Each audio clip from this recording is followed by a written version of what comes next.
Hello, welcome back. In this practical walkthrough, we are going to implement the program itself that can send the keystrokes to the email we created in the previous lesson. Open Visual Studio and click on Create a New Project. Select C# Windows, and over here you can select either Form or Console, but we'll use Console so that it will be easier for us to debug it if necessary. So we'll use Console, and then here choose Console App.NET Framework, and then click on Next. And the name of the project will be Email Keylogger. Make sure you select the correct folder for your Email Keylogger project, which is Red Projects 2. The solution name is the same as the project name. Click on Create. And then go and download this file from the resource section for this practical walkthrough, which is called emailkeylogger.txt. Copy the entire content of it and overwrite everything in here. And then click on Save. Now we'll fix the imports and the references. So over here you will see some underlines. So over here you see this thing needs to be referenced. So we have to go to, so we right click on References, Add Reference, and under Assemblies, click on Assemblies first and then import this. Scroll down and look for System Windows Forms. System Windows Forms. And click OK. Scroll down and look for others. Over here you see Key. So here click Show Potential Fixes. And then use the last one using System Windows Input. And then for keyboard, hover your mouse over that, click Show Potential Fixes, and here select using System Windows Input. Keep on scrolling down to see if there are any more. Alright, so there's no more. Let's save on this. So now I'll explain the code to you. I'll just explain the things which are new. So over here we introduce a timer. This timer is triggered every few seconds. We can set how many seconds we want it to trigger, and every time it triggers the timer, it will send an email containing the keystrokes. The other thing new is here. We need to close the string writer, because when the timer is triggered, it will send an email. So part of the task is to open and read the keystroke file. So you need to close the keystroke file here in order to prevent any errors when the email sender opens the file to read it. This is also new, and we need to close the string writer for the same reason as I mentioned.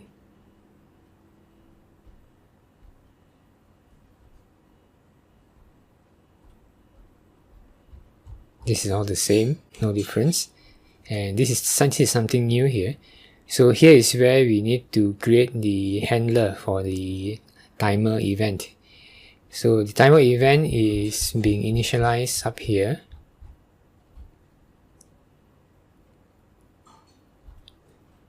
Over here, this part. So you need to specify the timer event handler. As you can see, I've set 15,000 milliseconds, which is 15 seconds. So you can change this according to your needs. And I enable it and as well as start it. So every 15 seconds, it will trigger this event handler, on time event. So that is down here. So each time it triggers this event handler, it will call this function to email the keystrokes. And then it will also write out information onto the console to inform us that email has been sent We are doing this for debugging purposes. And then email keystrokes is defined here.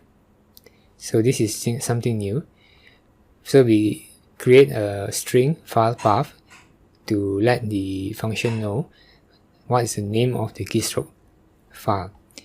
And then here we will read the contents of the file and save it to this string called log contents. Then we create an email body string that we will use later on to insert into our email.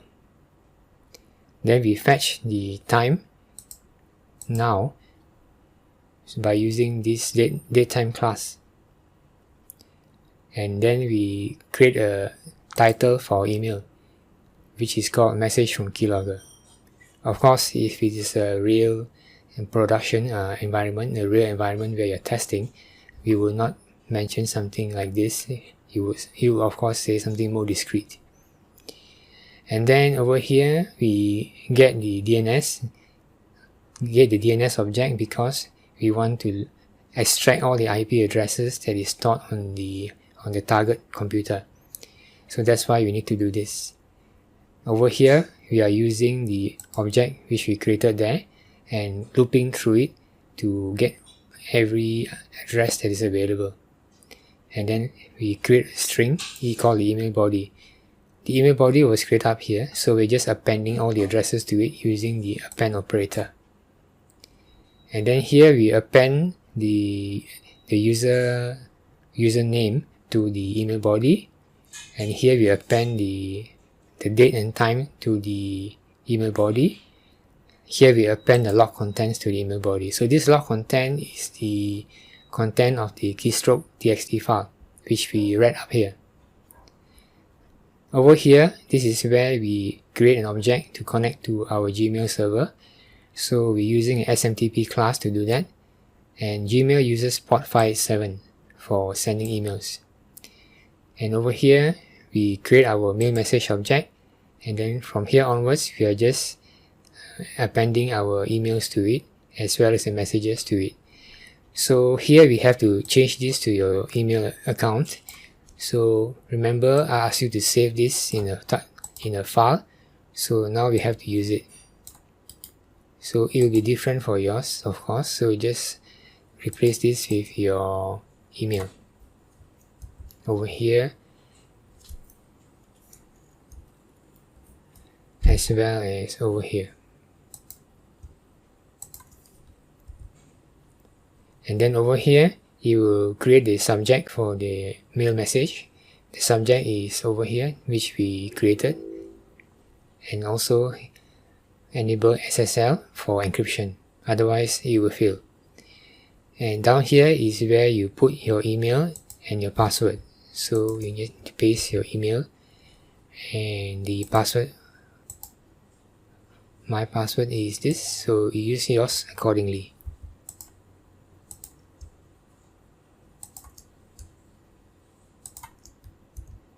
And save everything. And down here, this is where you send the email using your email object which you created here. So that's it. So every 15,000 milliseconds, the timer will trigger, and then it will call the email keystrokes function, which will send the email. So let's now build this.